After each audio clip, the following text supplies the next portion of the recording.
그녀를 사람들은 시장에 내려온 천사라 불렀다. 조용하고 따뜻한 미소를 가진 할머니 박영숙. 따뜻한 차 한 잔과 완벽한 단맛의 떡으로 유명했던 그녀에게 부산중앙시장은 80년 동안 삶의 안식처였다. 하지만 존중과 질서를 중시하는 나라에서도 가장 평화로운 안식처가 전쟁터로 변할 때가 있다. 이건 단순히 착한 할머니의 이야기가 아니다. 이건 무례함이 불러온 대가. 그리고 피보다 깊은 충성의 사슬이 어떤 힘을 갖는지 보여주는 이야기다. 그들의 이름은 블랙 드래곤 조직, 시장 상인들을 협박하고 보호비를 갈취하며 공포를 먹고 사는 암덩어리 같은 존재였다. 그들은 자신들이 손댈 수 없는 왕이라 착각했다. 작고 두려움에 찌든 세상의 지배자라고. 그리고 어느 날 그들의 눈빛이 영숙을 향했다. 노인을 비웃고 그녀의 아름답고 사적인 손녀를 모욕하는 협박을 퍼부으며 또 하나의 무력한 할머니를 괴롭힌다고 생각했다. 하지만 그들은 몰랐다. 그 박씨 집안의 조용한 자존심이 얼마나 단단한지. 그들이 모욕한 그 손녀 겁주고 짓밟으려 했던 그 여자는 부드러운 민간인이 아니라 대한민국 707 특임단 소속 박재현 소장이었다. 전설적인 부대의 최전계 장교이자 유령 같은 존재. 차가운 혹한 속에서 단련된 침묵의 무기였다. 그날 그녀는 드문 비공식 휴가 중이었고 시장 구석의 그림자 속에서 그들이 퍼붓는 온갖 모욕과 위협을 모두 지켜보고 있었다. 평생 쌓아온 군인의 철저한 규율이 가족에 대한 위협 앞에서 흔들릴 때 그 결과는 빠르고 정밀하며 그리고 지독히 잔혹하다. 길거리 양아치 무리가 현역 소장의 조용한 조준선 한가운데 서게 된다면 과연 어떤 일이 벌어질까? 이제 준비하라. 그림자 속에서 진짜 힘이 모습을 드러낼 때 세상은 얼마나 순식간에 그리고 처절하게 무너지는지를 보게 될 것이다. 이것은 바로 그 이야기다. 휴가 중인 7107 특임대 소장 앞에서 할머니를 건드린 조폭들의 끔찍한 최후. 교훈은 단 하나다. 군인의 가족을 건드리지 마라. 단 한 번도, 절대로. 부산 국제시장의 공기는 짙고 중독적인 향기로 가득 차 있었다. 근처 포장마차에서 나는 달콤한 호떡 냄새, 부두에서 실려온 신선한 생선의 금속성 냄새, 그리고 약재의 깊고 흙내 나는 향기가 뒤섞였다. 이 모든 감각의 소용돌이 속 박영숙 할머니의 찻집과 떡집이 자리하고 있었다. 이르나홉, 그녀는 단순한 가게의 주인이 아니라 시장의 조용하고 따뜻한 중심이자 모두가 믿고 의지하는 존재였다. 작은 가게, 할머니의 정원에는 사람들에게 피난처 같은 공간이었다. 온돌 바닥은 발을 따뜻하게 해주고 선반에는 김이 모락모락 나는 토기 찻주전자와 알록달록 정성스럽게 쌓인 떡이 놓여 있었다. 거의 80년 가까이 살아온 그녀의 손은 굳고 주름졌지만 바나나 잎에 따끈한 떡을 싸는 손놀림은 여전히 능숙했다. 그녀의 철학은 단순했다. 옆집 사람이 돈이 없어도 대추차 한 잔을 내주고 공부에 지친 학생에게는 인절미를 하나 더 건넸다. 이 친절은 계산된 상술이 아니었다. 그것이 그녀의 본성이었고, 때문에 사람들은 그녀를 시장 속 살아있는 천사반투라 불렀다. 하지만 이 활기찬 공동체의 중심에도 그림자는 점점 길어지고 있었다. 흑룡파, 상처투성이의 악당 최가 이끄는 소규모 폭력 조직이 최근 시장에 나타나 과거의 거칠고 소란스러운 방식을 버리고 오히려 차갑고 은밀한 위협으로 사람들을 압박하고 있었다. 그들은 물건을 부수지 않았다. 속삭이듯 협박하고 카운터에 몸을 기울이며 침묵을 무기 삼아 가게를 점령했다. 소상인들에게 보험금이라는 명목으로 돈을 갈취하며 작은 상점과 연약한 사람들을 겨냥했다. 몇 주 동안 영숙은 정육점 주인이 협박당하는 모습을 지켜보고 양말을 파는 여인이 위축되는 모습, 이웃들의 어깨가 처진 모습을 목격했다.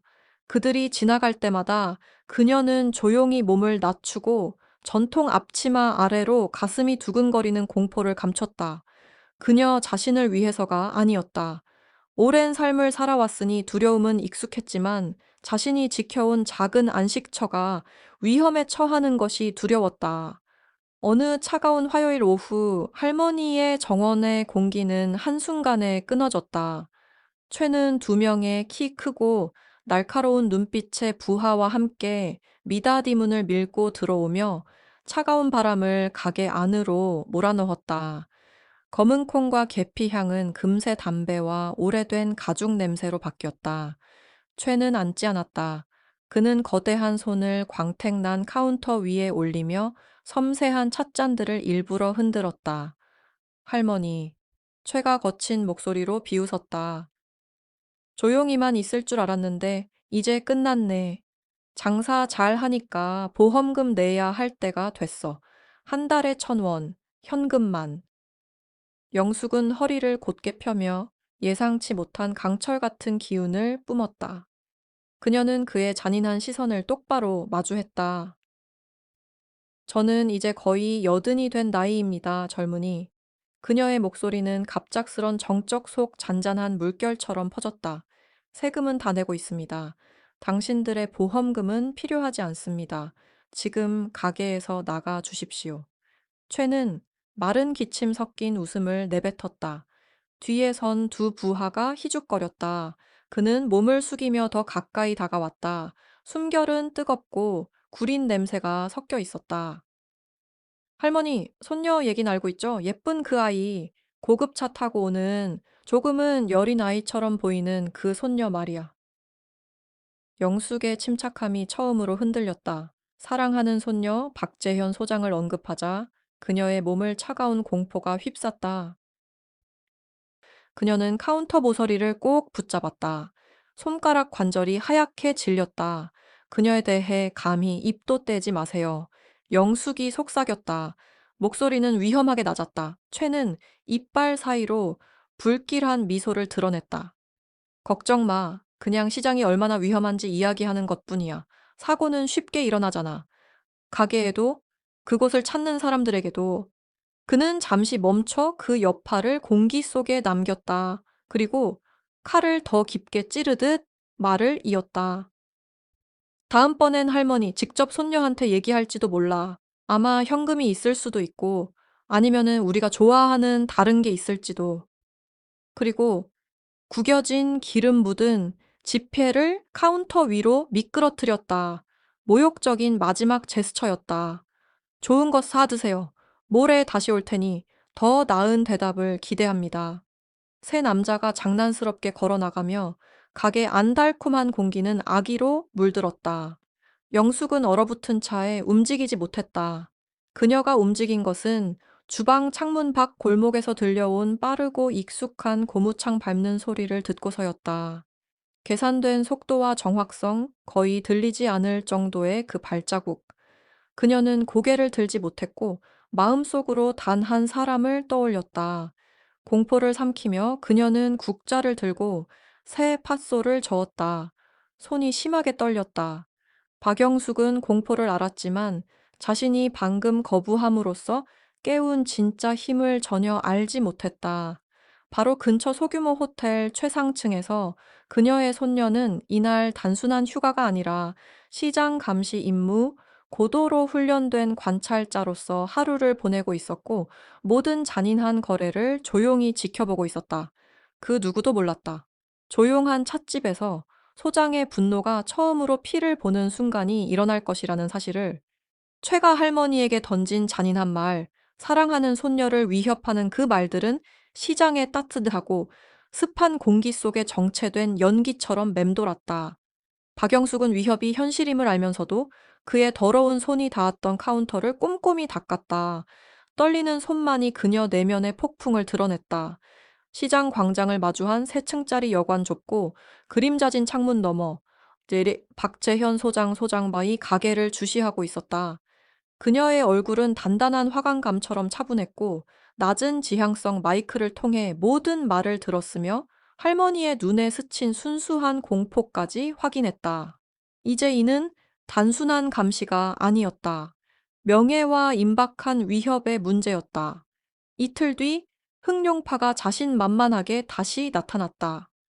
화요일 오후 시장에 북적이던 인파는 줄어들고 고요한 정적만 남았다. 멀리서 갈매기 울음소리와 좁은 골목길 포장마차에서 들리는 소의 주걱 소리가 간헐적으로 들렸다. 이 정적은 새쌍의 저렴한 합성 가죽 부츠가 울퉁불퉁한 돌바닥을 박차며 내는 묵직한 발걸음 소리에 깨졌다. 최가 선두에 서서 가슴을 활짝 펴고 걸었다. 수년간의 무제한 폭력으로 길러진 오만과 자신감이 뿜어져 나왔다. 두 부하는 그의 양옆을 따르며 한 명은 불협화음을 휘파람으로 흘리고 다른 한 명은 신경질적으로 담배를 말았다. 완전히 건드릴 수 없다고 느끼는 사람들의 행동이었다. 그들은 조심스럽게 다가오지 않았다. 의도적이고 공격적인 과시로 할머니의 정원으로 향했다. 최는 다시 문을 쾅 밀어 열었다. 이번엔 카운터에 멈추지 않았다. 그는 곱게 쌓인 송편 진열대를 지나 걸으며 작은 전통 의자에 다리를 차버렸고 그것은 온돌 바닥 위를 튕기며 굴러갔다. 손녀에게 얘기했나? 할머니? 최가 위협적인 목소리로 외쳤다. 높은 천장을 타고 울렸다. 드디어 협력의 가치를 배우게 되었나? 흑룡파에 대한 존중의 가치를? 영숙은 카운터 뒤 따뜻한 찻주전자 빛 속에 완벽히 자리했다. 가슴은 두근거렸지만 얼굴은 고요했다. 수십 년의 세월 동안 단련된, 연단된 표정이었다. 그녀는 살짝 고개를 숙였다. 조용하지만 단호한 거부의 무게를 담은 예의였다. 젊은이, 그녀의 목소리는 지난번보다 부드러웠다. 이번엔 떨림이 없었다. 저는 정직과 노력으로 이 가게를 운영합니다. 제가 번 것 외에는 줄 것이 없습니다. 요구는 다른 곳으로 가시길 권합니다. 영숙은 지혜로운 방어 전략을 썼다. 시장의 어머니로서의 나이와 지위를 이용해 부끄럽게 만들고 시간을 벌며 단 몇 초를 확보하는 것이다. 순수한 지혜와 용기의 행동이었다. 최는 그녀의 침착함에 비웃음으로 대응했다. 용기라고? 할머니? 아니면 치매인가? 협력하지 않는 사람들에게 우리가 무슨 짓을 하는지 보여줄 필요가 있겠군. 그는 한 발 앞으로 다가가 그림자를 카운터에 들이웠다. 손녀가 당신에게 얼마나 소중한지 알겠네. 그녀가 와서 당신이 평소와 다르다는 걸 알게 된다면 계획보다 오래 머물러야 할지도 모르지. 당신을 지키려면 관찰 지점에서 박재현 소장은 쌍안경을 내려놓았다. 턱은 단단히 조여 있었다. 평범한 등산복, 회색 재킷과 검은 전술 바지, 머리는 깔끔한 높은 묶음으로 뒤로 넘겨 날카로운 광대선이 드러났다. 민간인 복장은 그녀의 날렵한 근육과 눈빛 속 조용한 집중력을 숨기지 못했다. 707 특임단에서 본 것들은 평범한 사람이라면 부서질 경험이었다. 재현은 당황하지 않았다. 계산하고 있었다. 거리 4조미터, 공격 각도, 세 방향, 주변 민간인 최소 갱단 인원 3명 리더 포함. 목표 약점, 최는 오른쪽 무릎이 약함, 키 큰 자는 자만, 흡연자는 반응 늦음, 배치를 확인했다. 영숙은 벽에 기대어 있었다. 카운터가 일부 보호를 제공했다. 좁은 골목 입구, 이틀 전 그녀가 사용했던 길가 가장 빠른 개입 경로였다. 재현은 모든 오디오를 녹음하도록 설정한 휴대폰을 재킷 안주머니에 넣었다. 다시 손을 넣어 항상 휴대하는 비치명적 제압 도구의 차가운 손잡이를 잡았다. 휴일이지만 재현에게 쉬는 날은 없었다. 그녀는 무기였다. 항상 준비되어 있었고 항상 배치되어 있었다. 위협이 언어적 협박을 넘어섰을 때 그녀는 가족 보호라는 내부 규정에 따라 행동할 권한이 있었다. 최가 할머니 안전을 언급한 순간 위협은 급상승했다. 말하기 지겹군. 최가 으르렁거리며 손을 뻗었다. 돈이 아니라 갓져낸 하얀 떡더미를 움켜쥐었다. 일부러 눌러 쓸모없게 만든 떡의 달콤한 향은 순식간에 공기를 채웠다. 작은 경멸스러운 행동이 신호였다. 재현이 움직였다. 호텔방 문은 맞춤 잠금 장치로 조용히 열렸다. 그녀는 나와 계단을 내려섰고 발은 낡은 나무 위에서도 놀라울 정도로 부드럽게 착지하며 먼지를 거의 흩트리지 않았다. 시장 뒤 좁은 통로를 최고 포식자의 유연함으로 헤쳐나갔다. 걸음마다 회전마다 정확히 계산된 동작 태권도, 기술과 7가령7 특임단의 원칙이 결합된 움직임이었다. 불필요한 소리는 없었고 에너지도 낭비하지 않았다. 골목 입구, 할머니 가게 문에서 겨우 6미터. 최애 오만하고 큰 숨소리, 할머니의 조용하지만 단호한 맞섬이 들렸다. 재현은 2번 깊게 숨을 들이쉬며 심박수를 전투 준비 상태인 분당 60회로 조절했다. 집중은 단 하나의 지점에 맞춰졌다. 새 범죄자에 노출된 등 이제 대한민국 육군 최고의 특수작전 요원의 사정권 안에 있다는 사실을 모른 채 서 있는 바로 그 등. 그들은 골목 그림자를 눈치채지 못했다. 모든 걸 조용히 세고 있었다. 카운트가 거의 끝나가고 있었다. 흑룡파는 골목 속 그림자를 눈치채지 못했다. 그들이 내딛는 발걸음을 조용히 세는 동안 공기 압력의 결정적인 변화가 감지되었다. 박재현 소장하이 은폐물에서 움직였다. 그녀는 소리치거나 극적인 입장 없이 마치 유아 프레스처럼 조용하지만 치명적인 효율로 빛 속으로 나왔다. 평상복, 회색 재킷 쓴 목까지 지퍼를 올린 상태, 검은 바지는 시장 골목 그림자와 어우러졌다. 으로는 평범한 젊은 여성처럼 보였다. 그러나 빛을 한 발 들이민 순간 그녀의 아우라는 부인할 수 없었다. 수백 명의 군인을 지휘하고 극한 상황에서 생사를 결정하며 국가 안보의 무게를 짊어진 사람의 존재감이었다. 바로 7707 특임단의 소장이었다.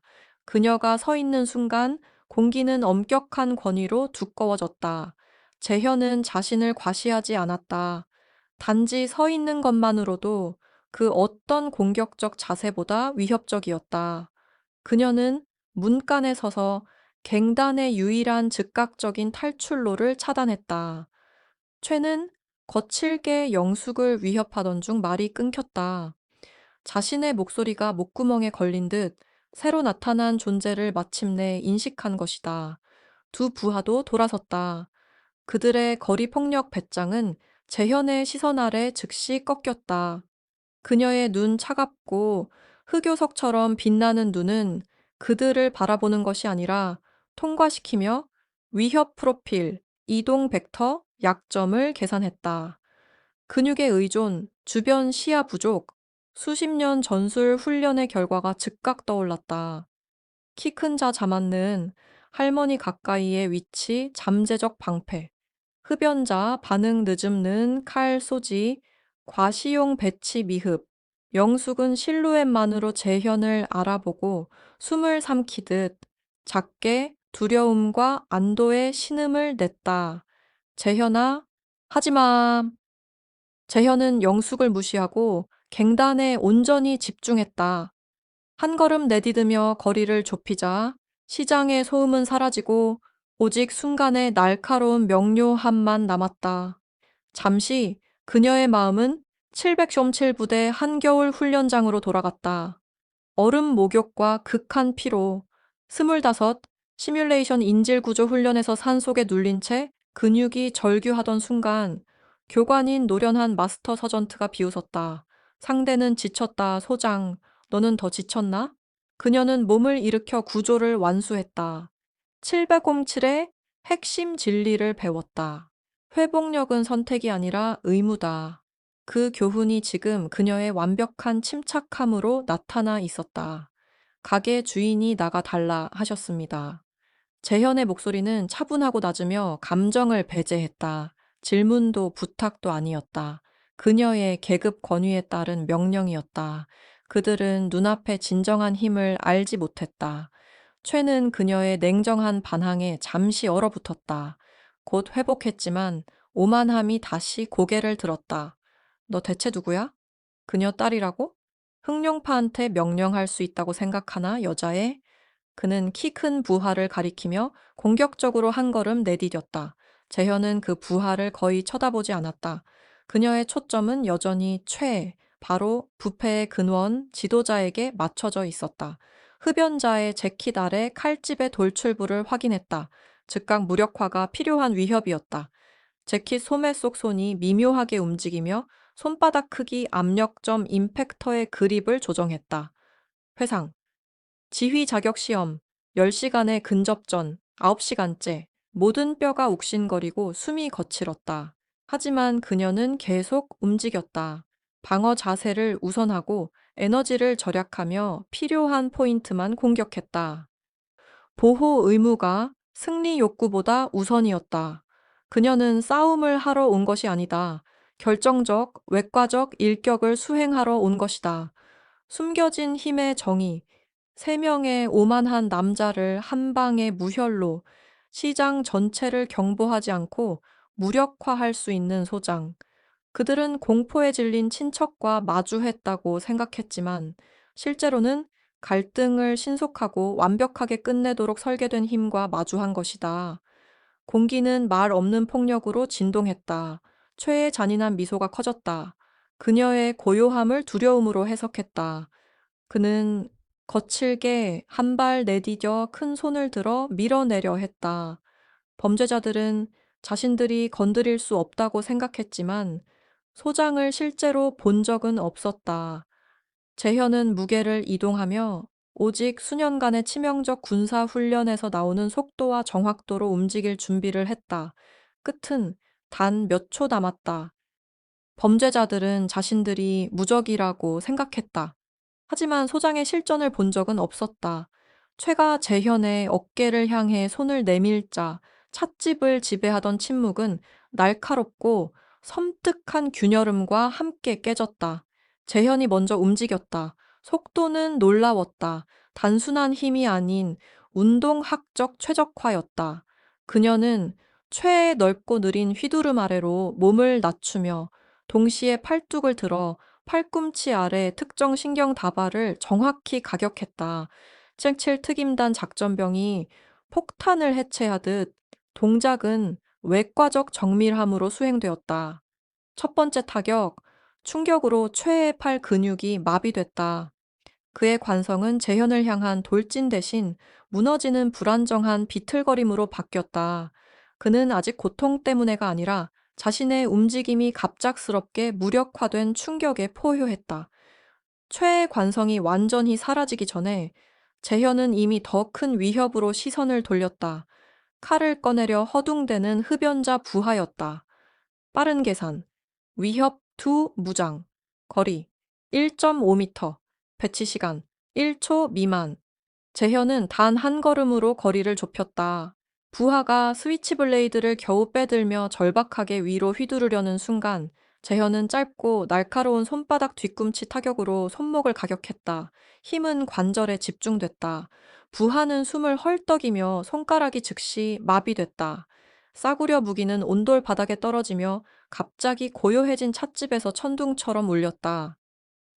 두 번째 타격, 무장 해제 완료.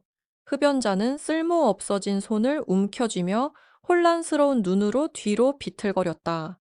칼의 위협은 사라졌다. 키 크고 자만심 강한 부하는 동료들이 3초도 안 돼 무력화된 걸 보고서야 반응했다. 그는 몸무게만 믿고 어설픈 풋볼 태클처럼 돌진했다. 재현은 부하가 돌진하도록 허용했다. 충돌 직전 그녀는 중심을 낮추고 매끄럽고 자연스러운 설 어깨, 던지기 서이 나게모를 수행했다. 동작은 상해를 주려 한 것이 아니라 제어를 위한 것이었다. 부하는 그녀의 어깨를 넘어 공중으로 날아 바닥에 무겁게 떨어졌다. 숨이 막힌 그는 광택이 있는 바닥을 미끄러져 영숙 앞에서 멈췄다. 영숙은 여전히 카운터 뒤에서 얼어붙어 떨리는 손을 입에 가져다 댔다. 제압 속도와 권위는 절대적이었다. 이건 싸움이 아니라 압도적 능력의 시연이었다. 갱단의 공포는 장관이었다. 몇 달간 시장 전체를 지배했던 위협은 평범해 보이는 단 한 명의 여성 앞에서 참담하게 실패했다. 이제 그들은 바닥에 쓰러진 세 남자일 뿐이었다. 최는 처음 신경 타격에서 회복하며 몸을 일으켰다. 눈에는 상처 입은 자존심과 진짜 공포가 동시에 타올랐다. 그는 재현을 지나 열린 문을 바라보며 본능적으로 후퇴를 외쳤다. 바로 그 순간 할머니 영숙이 움직였다. 카운터 뒤에서 나오며 달아나는 것이 아니라 손녀 곁에 서기 위해 발걸음을 내디뎠다. 여전히 두려움은 남아 있었지만 그것보다 사나운 자부심이 훨씬 컸다.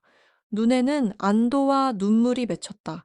그녀는 손녀 재현의 완벽한 자세와 바닥에 처참하게 쓰러진 세 남자를 번갈아 바라보았다. 평생의 고난을 겪은 그녀였지만 자신의 용감하고 철저하게 훈련된 손녀가 이렇게 효율적이고 아름답게 자신의 명예를 지켜내는 광경은 영원히 잊지 못할 기억이 될 터였다. 나를 지키러 돌아왔구나. 영숙의 목소리에는 경외와 안도가 섞여 있었다. 재현은 순간 눈길을 주며 차가운 시선 속에 한순간의 온기를 담았다. 항상 할머니, 최는 할머니의 연대감을 보고 게임이 끝났음을 깨달았다. 마지막 필사적 움직임을 시도했다. 그는 재현이 있는 문으로 달려가려 하지 않았다. 대신 바닥에 떨어진 칼, 흡연자의 스위치 블레이드를 발견했다. 순간적인 아드레날린으로 최는 손과 무릎을 이용해 칼을 향해 돌진했다. 그의 눈에는 이제 교만한 불량배가 아닌 코너에 몰린 절박한 짐승의 눈빛이 떠올랐다. 재현은 이 상황을 이미 계산하고 칼을 잡으려는 최를 제지하기 위해 움직였다. 하지만 최는 본능적인 공포로 극도로 빠르게 반응했다. 손가락이 차가운 금속 그립을 스쳤다. 한 범죄자가 마지막 필사적 공격을 시도했다. 성공할 수 있을까? 한 범죄자가 마지막 필사적 공격을 시도했다. 과연 성공할까? 최의 손가락이 바닥에 떨어진 칼의 손잡이를 움켜쥔 순간 박재현 소장은 마지막 동작을 실행했다. 돌진을 완전히 막기엔 늦었지만 그녀는 즉각 동작을 조정하며 공격 블록에서 정밀 무장 해제 카운터로 전환했다. 팔을 가격하는 대신 그녀는 강화된 중지 손가락 마디를 이용해 최의 후두골 바로 아래를 정확히 가격했다. 이 기술은 즉각적이고 압도적인 감각 마비를 유발하지만 영구적 손상은 없는 방식이었다. 비상 정지 버튼을 누르는 것과 같았다. 최의 근육은 순식간에 젤리처럼 무력해졌고 칼은 무해하게 바닥에 떨어졌다. 그는 의식을 잃고 떡 진열대 옆에 무너졌다. 뒤이어 찾아온 정적은 절대적이었다. 바닥에 쓰러진 두 부하의 얕고 거친 호흡만이 남았다. 재현은 5초도 차에 되지 않아 모든 위협을 제거했다. 할머니 정원의 문 앞, 폭력이 시작되던 순간 얼어붙었던 호기심 많은 이웃들은 한숨 섞인 통일된 숨을 내쉬었다. 한 용감한 상인은 즉시 자신의 가게로 달려가 경찰에 신고했다. 재현은 숨을 거칠게 쉬지 않았다. 그녀는 바닥에 떨어진 무기를 깨끗한 손수건으로 감싸 증거용으로 주머니에 안전하게 넣었다. 이어 군용 등급 폴리머 수갑 2개를 재킷에서 꺼내 아직 의식이 있는 두 부하의 손목을 신속히 묶었다. 저항은 없었고 충격과 굴욕의 눈은 여전히 흐릿했다. 그녀는 침착하고 전문적이며 완전히 지배적인 존재였다. 민간 시장 한복판에서 실현된 군기와 정의의 화신이었다. 부산지방경찰이 마침내 도착했을 때 먼저 희미하게 들리던 사이렌은 곧 갑작스럽게 요란해졌다. 현장은 놀라운 광경이었다. 79세 할머니가 차를 담아내고 있었고 차분한 손녀 재현은 블랙 드래곤 부하 3명을 정밀하게 제압한 채 기다리고 있었다. 경찰은 처음에는 의심스러웠지만 재현이 군 신분증을 차분히 제시하고 사건에 대한 완벽한 구술 보고와 비살상 개입의 법적 근거를 설명하자 그녀의 권위를 인정하고 즉시 현장을 처리했다. 갱단이 경찰차에 실려가는 동안 카메라 플래시와 이웃들의 환호 속에 시장은 감탄으로 들끓었다. 영숙의 이웃들은 경찰에게 말을 걸기보다 자신들의 할머니를 껴안고 침묵의 수호자를 바라보며 경외심에 사로잡혔다. 대장님, 장군님이시잖아요. 할머니를 위해 싸우다니, 이런 충성심이라니. 양말 가게 주인이 속삭이며 머리를 저었다. 시장은 진정한 영웅을 목격했다. 그러나 더 중요한 것은 가족 보호라는 한국적 가치가 최고 수준의 군사적 기술로 실현되는 장면을 본 것이었다. 마침내 소란이 가라앉고 영숙과 재현은 달콤한 차 향 속에 단둘이 남았다. 할머니는 놀라운 힘으로 손녀를 꽉 안았다. 왔구나, 장군님. 영숙은 재현의 어깨에 얼굴을 묻고 안도의 눈물을 글썽이며 속삭였다. 언제나 오는구나. 재현은 손녀를 꼭 안으며 드물게 군인의 엄격한 태도를 잠시 내려놓았다. 모든 걸 봤어요, 할머니. 할머니는 굳건히 버티셨고 정말 용감하셨어요. 용감했다고? 영숙은 부드럽게 웃으며 자신의 유산인 강력하고 아름다운 여성을 바라보았다. 아니, 난 겁에 질렸었지. 하지만 내가 지켜야 할 것을 알고 있었어. 그리고 봐, 너를 봐. 수년간의 눈속 훈련과 단련, 보상은 여기 있구나. 메달이 아니라 내 작은 가게에서 실현된 정의. 707 특임단 소장이 지킨 할머니의 이야기는 부산 전역에 퍼졌고 이야기의 교훈을 굳건히 했다. 진정한 용기는 조용한 모습 뒤에 숨겨져 있으며 충성과 훈련의 보상은 임무가 요구될 때 절대적이다. 재현은 부산의 할머니의 안전이 완전히 확보될 때까지 머물렀다. 블랙 드래곤의 뿌리는 완전히 끊겼다. 드물게 가진 휴일은 필수 임무로 바뀌었지만 707 특임단의 진짜 호출은 결코 멀리 있지 않았다. 그날 밤 재현이 평범한 장비를 차 트렁크에 넣으며 도시의 불빛이 그녀의 강렬한 눈동자에 반사될 때 보안 위성폰에서 암호화된 긴급 알림이 울렸다. 파란 불빛이 깜빡이며 최고 우선 임무를 알렸다. DMZ 상황이 악화되어 707 특임단 최고 지휘부의 즉각 투입이 요구되었다. 시장은 안전했다. 그러나 세상은 여전히 기다리고 있었다. 박재현 소장이 북한 그림자 속에서 어떤 새로운 위협과 비밀을 마주하게 될까?